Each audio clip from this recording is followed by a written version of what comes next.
Today, we're here with some truly sad news about Tyka Nelson, the younger sister and only full sibling of music icon Prince.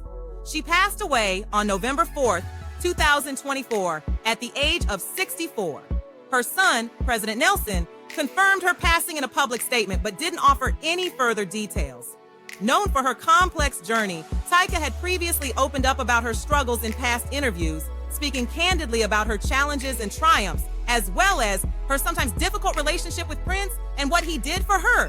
Her story resonates with many as she navigated hardships even while being in the shadow of her famous brother.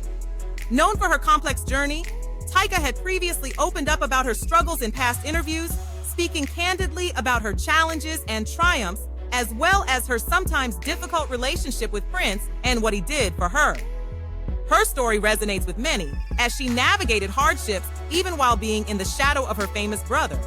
Upon first glance at Tyka Nelson's story, some would probably think that she was a little off of her rocker.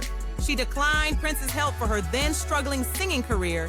As an adult, she publicly carried around a stuffed dinosaur on a leash that she named Jazz, claiming that it made her feel safe.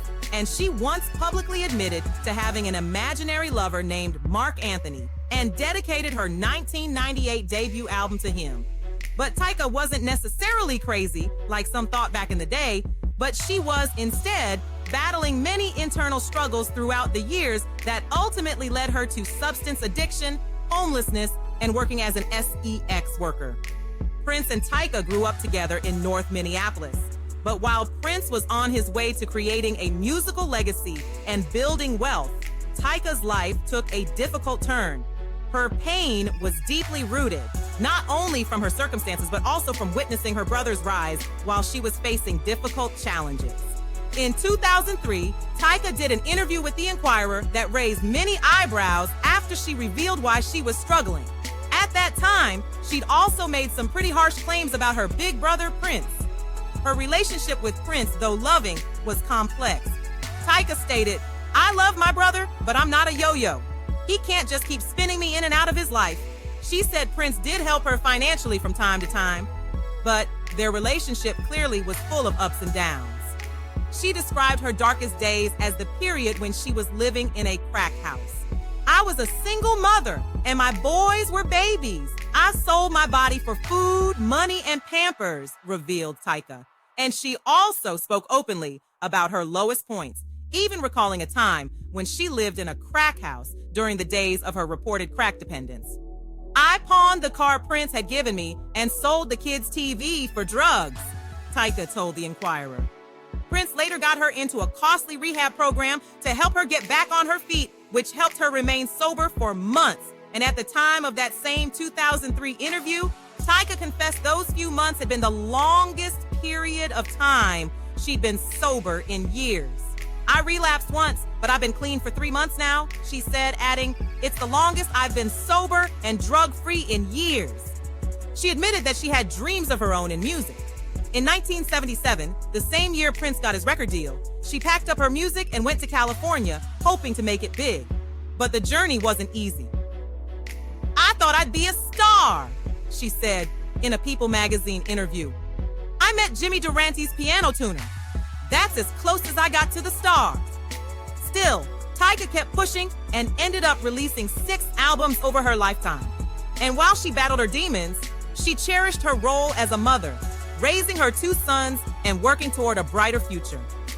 At the time of that interview, Tyka said that the father of her kids rarely called, but that her big bro Prince always called her kids and remembered their birthdays.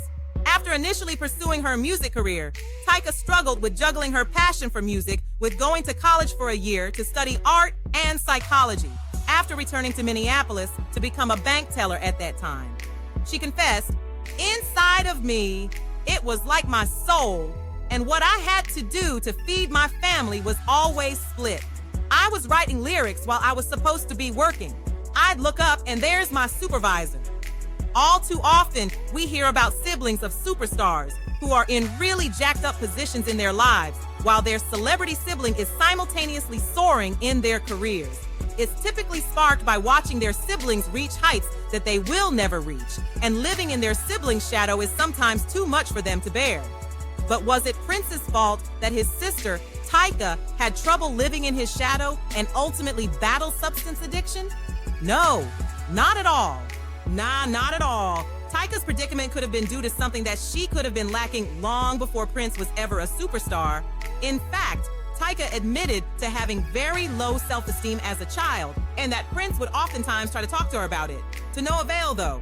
Tyka's pain of watching her brother succeed also probably stung a little bit harder than normal, because she was trying to get her career popping at the same time Prince was, but she didn't achieve the same success. In her latter years, Tyka embraced her faith and focused on maintaining her sobriety. Her story was a testament to resilience and the power of coming back from tough times. Tyka's journey reminds us all that no matter the challenges, there's always hope to turn things around. May she rest in eternal peace and power. We want to hear your thoughts on Tyka's life and legacy in the comments.